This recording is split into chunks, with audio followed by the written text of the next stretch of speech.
Kryeministri Edi Rama ka paralajmëruar kryebashkiakët gjatë një takimi të zhvilluar me to në Golem se mund të mos rikandidohen në zgjedhjet e 2027-s, nëse nuk përmbushin objektivat për vitin 2026. Takimi me kryebashkiakët vjen pas atij me grupin parlamentar socialist që u mbajt të premte në Pallatin e Brigadave, i cili kishte në qendër të vëmendjes përmbushjen e kushteve për antarësimin në BE, si dhe një seri reformash që sipas Edi Ramës janë të ndryshueshme. Ndërkohë sot me kryebashkiakët Rama ka folur për sfidat e 2026-s, që sipas tij synojnë të krijojnë bashki më të forta, më funksionale dhe më të qëndrueshme. Gjithashtu Rama bëri të ditur krijimin e një task force kundër mbetjeve plastike. Ajo që ndodh me plastikën derdhet në det ka dëme të pariparueshme për jetesën e detit, ka dëme të pariparueshme për cilësinë e ushqimeve tona. Duhet të bëjmë çmos për ta frenuar këtë lemëri papërgjeshmërie qytetare. Ky është krim shqiptar, nuk është krim ku mund të vëmë gishtin për të gjetur bashkëfajtor. Për këtë duhet të marrim masa të shpejta. I kam kërkuar ministrit të pushtetit vendor të ngrejë një task force për të konceptuar një plan me 3 faza të përbashkët, që nga sensibilizimi tek veprimi në shumë dimensione, theksoi Rama.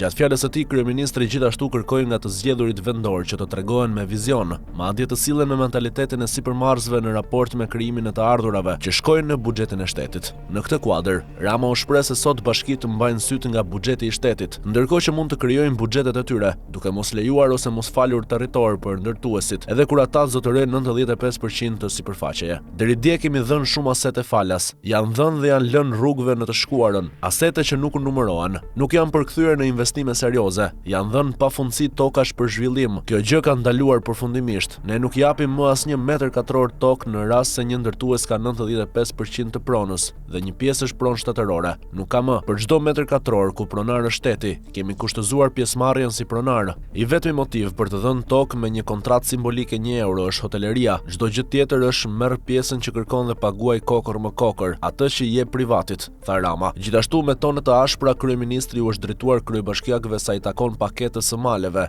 Në mbledhjen e sotme me kryetarët e bashkive, ai deklaroi se ka ende bashki që nuk kanë përmbyllur fazën e parë të kësaj nisme. 3 muaj më parë, Rama u kërkoi llogari duke u thënë se nuk i jeni përgjigjur thirrjes së qeverisë për paketën e maleve. Madje u dha ultimatum të identifikojnë menjëherë zonat prioritare për zhvillim. Duket se kjo nuk është zbatuar nga të gjithë kryebashkiakët, të cilët kanë neglizhuar hartimin e paketës së maleve dhe kanë lënë në pritje një numër të madh personash që kanë shpallur interesim për të investuar, ndërsa shpalosi ambicien për 1000 investime. Rama tha se sot nuk do të ketë asnjë rikandidim nëse nuk do të plotësohet kjo ambicie. Rama shtoi se secila bashki do të jetë një target sipas marrëdhënies potenciale, për shembull në 5, 10 apo 15 investime. Ai kritikoi sërish kryebashkiakët se pse ende nuk kanë përcaktuar hartat e zonave prioritare, duke thënë se nuk po bëjnë shkencë. Nuk mundet dot të rrini të prisni vetëm nga buxheti i shtetit. Duhet të kalonin në një fazë tjetër, sidomos disa bashki që i kanë të gjitha mundësitë. Bëm një takim për paketën e maleve. Sot jo të gjitha bashkitë kanë kryer fazën e parë, është e papranueshme. Cili duhet jetë objektivi?